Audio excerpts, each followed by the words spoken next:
రెండెర్ర పిల్లలు బాగున్నారా? నిన్నటి కథ నచ్చిందా? మరి నేను చెప్పే కొత్త కొత్త కథలు వినడానికి నా ఛానల్ని సబ్స్క్రైబ్ చేసి లైక్ చేయండి. మరి మీరు నా ఛానల్ని సబ్స్క్రైబ్ చేసి కథలు వింటే నాకు ఎంతో హుషారుగా ఉంటుంది కదర్రా. సరే ఈరోజు మన కథలోకి వెళ్ళిపోదామా? ఈరోజు మన కథ నగరాన్ని జయించబోయిన నక్క. పూర్వం ఒకప్పుడు బోధిసత్వుడు వారణాసి నగరంలోని ఒక గొప్ప పండిత కుటుంబంలో జన్మించాడు. అతడు యుక్త వయస్సుడవుతూనే సర్వశాస్త్రాలు అభ్యసించి నగరంలోని పండితులందరిలోనూ గొప్పవాడనిపించుకున్నాడు. ఆ కారణంగా రాజు అంత చిన్న వయసులోనే ఆయనను తన ఆస్థానంలో ప్రధాన పురోహితుడిగా నియమించాడు. బోధిసత్వుడు తాను శాస్త్ర గ్రంథాలు పఠిస్తున్న సమయంలో ఒక అద్భుతమైన మంత్రాన్ని కనుగొన్నాడు. దాని ప్రభావంతో ఇతరుల మీద సర్వాధికారాలు చలాయించవచ్చును. ఆ మంత్రం ఒక్కసారి చదివితే ఎంతటి వాళ్ళైనా దాసోహం అనవలసిందే.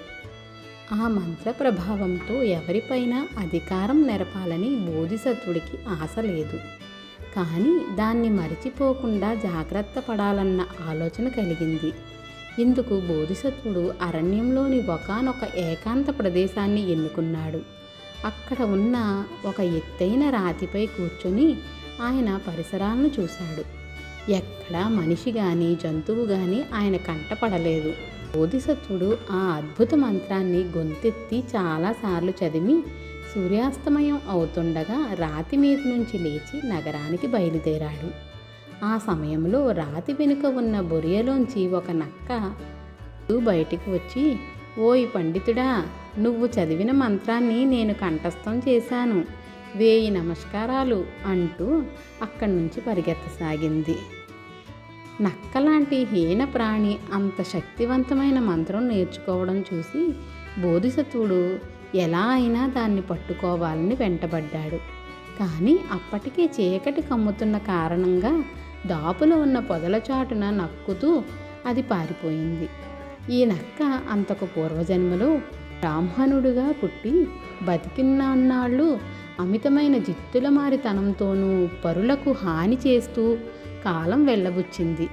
ఆ మానవ జన్మ కారణంగా దానికి మంత్రానికి ఉన్న అద్భుత శక్తి తెలిసిపోయింది. పారిపోతున్న నక్కకు ఎదురుగా తనకన్నా మంచి కండబలం, వాడి పళ్ళు ఉన్న నక్క ఒకటి రావడం కంటపడింది. వెంటనే అది మంత్రం చదివింది. ఎదురు వస్తున్న నక్క దానికి వంగి నమస్కరించి ఎంతో అణకువగా దారి తొలగింది. మంత్రం నేర్చిన నక్కకు ఎక్కడా లేని ఆనందం కలిగింది. ఈ విధంగా నక్క కొద్ది రోజుల్లో ఎన్నో వందల నక్కలపై ఆధిపత్యం సంపాదించింది. తరువాత అది తన మంత్రశక్తిని అడవి పందుల మీద, పులులు, సింహాలు, ఏనుగులపై ప్రయోగించి వాటన్నింటినీ లోబరుచుకున్నది. ఆ జంతువులన్నీ నక్కను తమ రాజుగా అంగీకరించి గొప్ప ఉత్సవం జరిపించినాయి. రాజు నక్క ఒక ఆడనక్కను వివాహమాడి దాన్ని రాణిగా ప్రకటించింది. సింహాలు, పులులలో నుంచి కొన్నింటిని మంత్రులుగా, సేనానాయకులుగా ఎన్నిక చేసింది.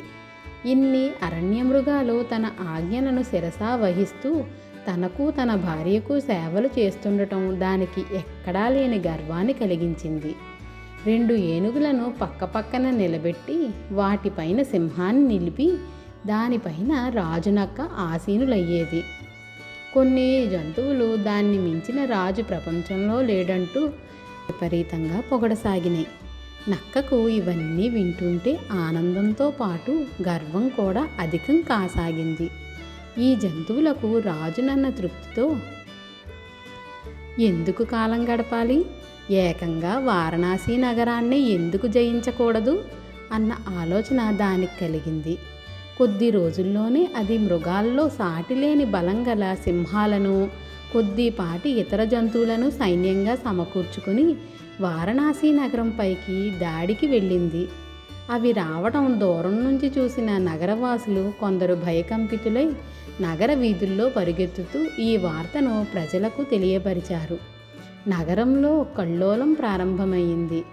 రాజు నక్క నగర ద్వారం చేరి చావు భయంతో వణికిపోతున్న కాపలా వాళ్లతో, ఒరేయ్, మీరు తక్షణం పోయి మీ రాజును లొంగిపోమ్మని చెప్పండి, అలా లొంగకపోయాడో నా సైన్యంతో మీ నగరం మీద దాడి చేయగలను అన్నది. కాపలా వాళ్ళ ద్వారా ఆ సంగతి విన్న రాజుకు ఏమి చేయాలో పాలుబోలేదు. బోధిసత్వుడు ఆయనతో, మహారాజా, ఈ సమస్యను పరిష్కరించే పని నాకు వదలండి అన్నాడు. తరువాత ఆయన కోట గోడ మీదకి పోయి నక్కరాజును, నగరాన్ని ఎలా జయించదలిచావు అని అడిగాడు. రాజు నక్క పెద్దగా నవ్వి, ఆ పని చాలా తేలిక.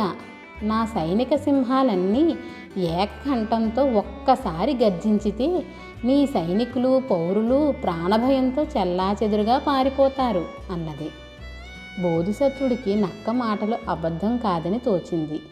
ఆయన గోడ దిగువనున్న రాజోద్యోగులతో, మీరు వెంటనే వెళ్ళి నగరవాసులందరినీ తమ చెవుల్లో దూది పెట్టుకోవలసిందిగా చెప్పండి అన్నాడు.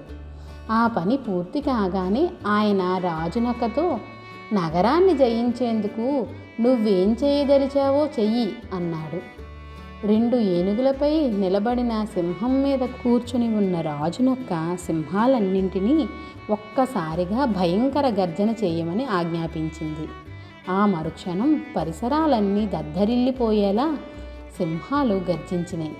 తమ చెవి రంధ్రాలను దూదితో దట్టించిన కారణం వల్ల నగరవాసులకు సింహగర్జనలేవీ వినిపించలేదు. కానీ ఆ గర్జనలు వింటూనే రాజు నక్కను మోస్తున్న 2 ఏనుగులు ఎగిరి గంతు వేసినాయి. దానితో వాటి మీద నిలబడి ఉన్న సింహం కింద పడింది. ఏనుగులు బీతిల్లి పరిగెత్తుతూ తమ కాళ్లతో రాజు నక్కను చితక తొక్కినాయి. మిగిలిన మృగాలు భయపడి పారిపోతూ ఒకదాన్నొకటి తొక్కుకొని కొన్ని చావగా కొన్ని అరణ్యం చేరినాయి. ఈ జరిగినది చాటింపు ద్వారా తెలుసుకొని నగరవాసులు తమ చెవులలో దట్టించిన దూదిని తీసివేశారు. ముంచుకు వచ్చిన ఆపద తప్పిపోయినందుకు వాళ్ళందరూ ఎంతో సంతోషించారు. రాజుతో పాటు నగరవాసులందరూ తమను ఇంత ఘోరమైన ఆపద నుంచి కాపాడిన బోధిసత్వుడికి తమ కృతజ్ఞత తెలియచేశారు. పిల్లలు, కథ నచ్చిందా? అయితే లైక్ చేసి షేర్ చేయండి, మరి అలాగే సబ్స్క్రైబ్ కూడా చేయండిరా. పిల్లలు, నా కథలు ఎలా ఉన్నాయో మీరు కామెంట్ల రూపంలో కూడా పెట్టండి. అలాగే మీరు ఎలాంటి కథలు వినాలనుకుంటున్నారో కూడా నాకు కామెంట్లలో పెట్టండి, సరేనా?